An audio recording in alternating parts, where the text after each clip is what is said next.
Welcome ladies and gentlemen, my name's Dychronic, you're here on this Destiny 2 video, and today we're going to be taking a look at my top 10 PvE primaries in Destiny 2. And of course, as always, this entire video is subjective. This is based on my opinion and the opinion of the people that I know. So obviously you're going to have a different list of the stuff that you like to use, but hopefully my reasons are compelling enough for you to understand why I like them. And obviously my rankings are going to be heavily based on the Grandmaster and the Master level difficulty. But obviously there will be applications for a lot of this stuff in raids, and strikes, and everything else in between. And of course, as always, I have made a spreadsheet for this video, which can also still be found on my Discord server, linked in the description down below, in the channel #SpreadsheetsDocs. You can find all of the spreadsheets and all the docs that I create for my videos. And I know I say this a lot, but honestly, these spreadsheets would definitely not be possible without the support from my patrons on Patreon. Because the fact is, I spend 10 to 20 hours every single week making these spreadsheets, even just adding and changing these spreadsheets, and I make absolutely no money from them, and it actually detracts from the video because you're not watching the video as often as you would. And the patrons on Patreon are making that possible. So if you want to see these spreadsheets continue and improve, please consider checking out my Patreon, link in the description down below. Because if only 0.1% of you gave $10 a month, I'd be able to make minimum wage. And I really like making these spreadsheets because I think they're an incredible resource that I'd love to see in other games. And in case you haven't heard of it, I have a monthly giveaway going on right now of an Astro A10 headset and a Blue Yeti microphone. Check the link in the description down below on how to enter. Moving on to the main section of the video, let's go ahead and take a deep dive into the spreadsheet. If you've never seen my spreadsheets before, this is what they look like. Dark theme, color coded, pictures, perk recommendations for legendaries, all these kind of other recommendations, sunset level, which I get, again, sunset's getting sunset, but it's all here. If you ever wanted to know anything about any of these weapons, as well as all of my top 10 best in class honorable mentions for all of the weapons that I considered for this video, of which there's like about 100 of them, it's all here. But the reasons why each thing is placed the place that it is going to be very important. Why the 120s doing better than the 140s? Why are the 390 pulse rifles better than all of the other pulse rifle options? Why is it that there are no options in sky rifles even though we have sky rifles in the artifact mods? The reasons why certain things are good or what they're good for are going to be more important than just saying use one weapon the entire time. And that's what I'll be doing in this video. We're going to be going through each class of weapon, talking about my favorites in each one of the classes, and talk about why. Moving on with our first class of weapon today, we have the bows. Now, the bows are generally known as the primary ammo sniper, having a very long range, but also low fire rate and low damage output. On top of also being a bit more difficult to use and being very single target at a time. So if there's a lot of enemies in front of you, you may actually end up dying because you can't output fast enough. They did actually release a pretty cool bow this season with Taku's Divination, allowing you to auto-track that blind fire marking and then follow up with big solar damage explosions, which also works with the Warmind Cell solar splash damage thing. However, from my experience, I have noticed that special ammo weapons generally have much better DPS output and sometimes even better total ammo damage. When it comes to my favorite bow, it's definitely going to be Trinity Ghoul. Especially if you get the Catalyst, you can completely miss with your Lightning Rod effect and still hit 3 enemies, getting your Lightning Rod again and again and again. Especially if you're playing with those splitting Scions, you're basically just killing all of them for free. Real quick, Fighting Line, Primary Ammo Grenade Launcher, kind of fun, using some wombo combos, but most of the time you get better DPS by just using a hand cannon or an auto rifle. Just doesn't feel worth it in most scenarios. I prefer using Special Ammo Grenade Launchers or heavies. Up in the next major category, we have the Scout Rifles, and very similarly with the bows, they have a lot of range, but generally lower DPS output, and on top of that, a very tight aim assistance cone. You know, if in close range you're shooting at enemies, the weapon doesn't seem to lock on as it would in medium and long range. That's what makes these weapons uncomfortable to use in a lot of scenarios. However, obviously, range is oftentimes very useful if you want to stay safe. So in Grandmasters, you probably would still see these weapons, especially considering their anti-barrier this season outside of the exotics. And again, we actually got a new scare rifle this season in the form of Dead Man's Tale, which is actually doing pretty well in PvP and gives you a pretty easily attainable damage bonus. However, in PvE, outside of the cool sound effect, it just doesn't feel worth it. When it comes to my personal pick, I prefer the lightweight frame 200 RPM. When I need a little bit more range, the 180s are going to be my second bet, but we don't really have that many good 180s. And may I also just recommend anything with explosive payload is a lot of fun. Up next, we have the submachine guns. Now, a lot of people may be surprised by how low on the list they are, however, I do have some good reasons. Firstly, let me just say that submachine guns are better than they ever have been before. The reduction to screen shake is very important for this weapon, and as a controller user, it's even more important. Whereas before, they bounced way too much, they were never on target, and they always ran out of ammo before you were finished killing enemies. They just weren't worth it, and I always thought sidearms were better. This season, they've become a lot more viable, and we have a couple new options. However, just like before, I still think sidearms have a better kills per clip and a better damage output at a very similar range. The SMGs now just have a little bit more control over that range advantage. When it comes to my personal picks on the SMGs, I personally love the aggressive frames, especially with Ikelis SMG and Extraordinary Rendition. They both have good perk options and they're kinetic and energies of each other. My other pick is going to be Teraba. Now normally I try to avoid primaries that are trying to be special weapons, but the Teraba out of all the other ones is the one that accomplishes it the best. It has the most incredible damage difference between its regular fire, its fire rate, its damage, its reload speed is so much higher when you get the Release the Beast. However, when it comes to all the weapons in the archive, I would definitely still say stick with Anarchy first, and then come back around for Teraba if you like the idea. And finally, I know a lot of people are going to be talking about Risk Runner. Pretty much every time I make this video, people talk about Risk Runner and how it's not my top 10. Firstly, I want to say that it is actually a good weapon. I like the fact you can resist half of arc damage. That's super critical and actually very useful in the high level play. The fact that you have unlimited ammo whenever you get hit by arc damage. The fact that you have that lightning effect hitting many enemies is really nice. However, at the end of the day, it's still an SMG. It's very difficult to control, again, on the controller user side of things, and that range disadvantage, just compared to auto rifles and pulse rifles, just doesn't lend itself to being used in the higher level play. And again, using an exotic for a primary is a little bit difficult these days as compared to a lot of the exotic special and heavy options. So I might even rate the Risk Runner in my top 15, maybe top 20. It's a good weapon, just not top 10. Up in the next major category, we have the auto rifles. Definitely a class of weapons that I've started to use a lot more in the last few seasons. They are a great intersection of ease of use, range, control and stability, availability, perk options, and generally just make sense to most people. My personal pick is definitely going to be the Adaptive Frame 600 RPM auto rifles. Again, great range, great stability, great mag size. Mag size is often an issue with certain other weapons. Great availability, great perk options, and generally these slower fire rates don't really reach out to much more range. They generally kick and suffer from flinch a lot more, and the faster fire rates generally I would rather use an SMG for better DPS and a very similar range. And again, their mag size is just not big enough. They lose their ammo way too fast. So my personal pick is definitely going to be for the Gnawing Hunger and the Summoner being a legendary option. Great stats, great perk options, and the forward path is not picked because the stats are kind of jank. It always seems like every time I try using this weapon, it never seems to reach out to the same range the Gnawing Hunger does. And finally, we also have the Monte Carlo. Ability to get your melee back from just damaging enemies and from any kills with this weapon. Again, being a 600 RPM adaptive frame, great stats, and even better stats as an exotic weapon. It's just a great weapon that fits in so many builds. Any build that you need melee for whatever reason, this thing works. You need it for a necrotic grip, or a ranged melee like Celestial Fire, or you have Solar Plexus with a knife with a hunter. You just want to hit things with a Titan.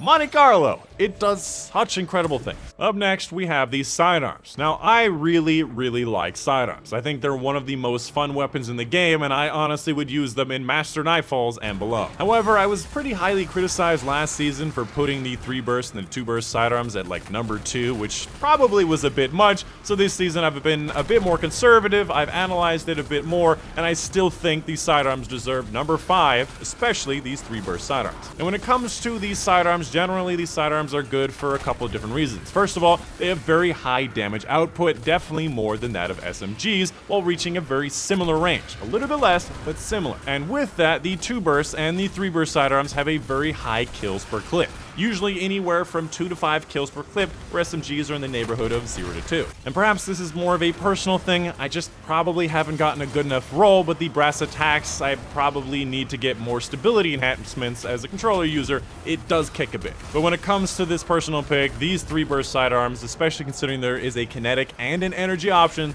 is just really good. Great perks, great stability, great range options, great clip size. Just incredible weapons and really fun to use. When it comes to the other pick here, with Traveler's Chosen at number 9 for a very similar reason as the Monte Carlo. It works in so many builds. If you ever need any ability energy, grenade, melee, class ability, Traveler's Chosen is almost always a good pick. It also is really good in the Crucible, giving you ×3 for every kill, but this is obviously about PvE. And then the final note about Sidearms is obviously they are the shortest range primaries in the game, so I would not recommend them for Grandmaster Nightfalls, but I have used them in Masters and they are a lot of fun. Up next, we have the Pulse Rifles. Now, perhaps Pulse Rifles are a bit more applicable to me. I really like Pulse Rifles. I think they're very easy to understand. They have very good range, a little bit more than that of the auto rifles. They're very available in many different varieties. They've got great perk options, and again, they don't depend on sustain, where you can kind of go in and out of cover, very similarly with hand cannons and scout rifles, in and out of cover while maintaining that DPS. Whereas something like an auto rifle or an SMG, you have to stay out in the open while you're firing. My personal pick is gonna definitely be the 390 adaptive pulse rifles. When it comes to the 340s, they kick a little bit too much and their range advantage is ruined by that recoil, whereas the 390s effective range is gonna be better than that. When it comes to the 450 3-burst lightweights, I think these are definitely better for the lower level play than the 390s, as the 390s suffer from just firing a little bit slower,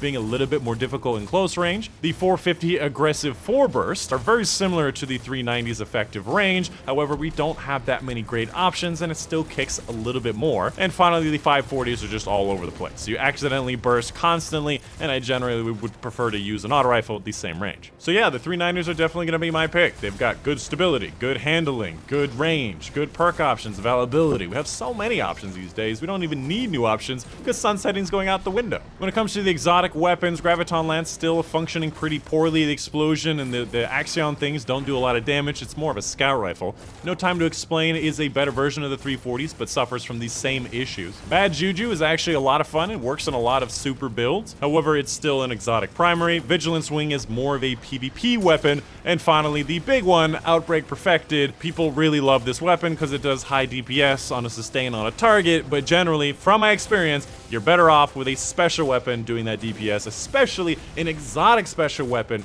rather than using Outbreak Perfected. And I know I'm going to get a lot of flack for this. A lot of people really love the Outbreak Perfected and use double primaries. My recommendation to you is just use an Ariana's Vow and you'll see that it does way more damage. Use a Wither Horde and see that it does way more damage. Use a fusion rifle and see that it probably does more damage. It's not a bad gun. It's just a primary trying to be a special when you have specials. And finally, for the big kahuna on campus, we have the hand cannons. I'm the kind of person that is a hand cannon user. I go to the HCA meetings and I say, "Hi, I'm Ramsey. I'm a hand cannon user." And usually they respond by saying, "Hi, Ramsey." Good choice, because hand cannons are excellent. But in all seriousness, hand cannons are gonna be the best of a lot of different things. First of all, they have pretty high range, especially considering they got that range boost last season is incredible range. They have high kills per clip as compared to a lot of the other options nearby. Auto rifles and pulse rifles may have around 2 to 4. Hand cannons also have 2 to 4 with a little bit more damage. And again, they also don't depend on sustain. You can go in and out of cover. You don't have to worry about a weird burst direction or maintaining fire on a target for a long period of time. And that is just general, very basic. There's obviously a lot of little nuances there. When it comes to my personal pick out of the 3 different legendary options, the 120s, 140s, and 180s, I'm going with the 120s these days. Whereas last season I favored a bit more towards 140s, probably because I had an explosive rounds old-fashioned that did get sunset this season. However, even if I still had that, I would probably still favor towards the 120s. Here are the facts. The 120s reach out to a longer range, which also means higher aim assistance at that range. I am constantly surprised by how frequently I'm getting headshot kills and also getting maximum damage for the weapon. On top of that, it also has the same number of bullets, 8 to 9, than half of the 140 hand cannon. If you did not know, the 150 hand cannons became 140 adaptive hand cannons but maintained the same stats. So the old 150s, things like Waking Vigils, Spare Rations, they kept their 12 to 13 in the magazine but lower range. So the 140s are kind of having issues on both sides of the equation. Some of them have higher range, like the Palindrome or the Ancient Gospel, but they also have a small mag. Some of them have bigger mags, but suffer in range. The 120s is going to be the best of both worlds. Obviously shooting a little bit slower, but that could be an advantage, allowing you to be a bit more accurate. Especially if you get a true prophecy with explosive rounds, you're definitely going to be making dividends. And that is my personal pick. If you can get explosive rounds on any of these single fire weapons in this game, that is going to be my personal pick and the best option in my opinion. Because the fact is, the explosive payload takes half of your damage, technically 45%, and makes that infinite. What that means is if your weapon goes down to 50% damage at the maximum infinite range, which there actually is a minimum, which is usually 50 or above, that turns that into 75%, which means that you get 75% of your damage, which is most of your damage, at infinite range. And that is extremely powerful, especially for a hand cannon, which is a bit more in the mid-range zone. On top of the fact that explosive payload flinches most enemy targets, and the AoE doesn't hurt either. When it comes to some of the other options, I have Ace of Spades as an honorable mention because it's just such a well-built weapon, having the radar, the damage, the faster reload, the dragonfly, the great stats, incredible range, just an overall incredible weapon. Honorable mention, very close to being my top 10. We also have the Hawkmoon, which actually acts very similarly to his special ammo weapon. In this case, it does between the damage of a maximum recombination times 10 slug shotgun and Izanagi's burden hone edge times 4. And if a primary can do that level of damage with a single shot, then it's something I want to use. And beyond that, I'm not really that big of a fan. I think that Sunshot is an incredibly fun weapon to use, but very lackluster in the higher level play, not really worth an exotic slot. Malfeasance is very specific, and even against Taken, I prefer not using 180s. Last Word and Crimson are a bit more of a PvP weapon, and the Sturm is also a bit more of a PvP weapon. And finally, Lumina and Thorn, just really not that good. Great exotic tier stats, but just really not that good in PvE.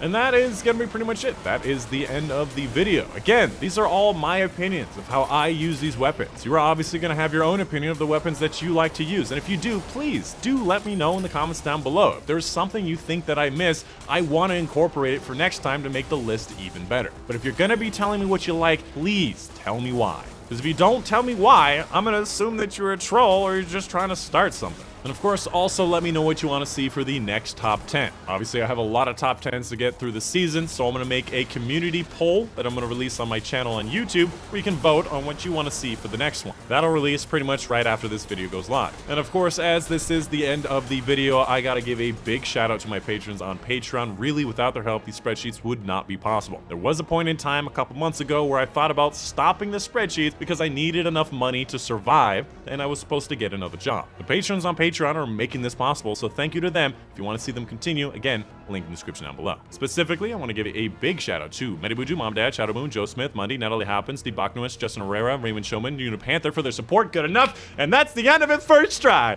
Anyways, my name is Dychronic, and I'll see you guys on the next one.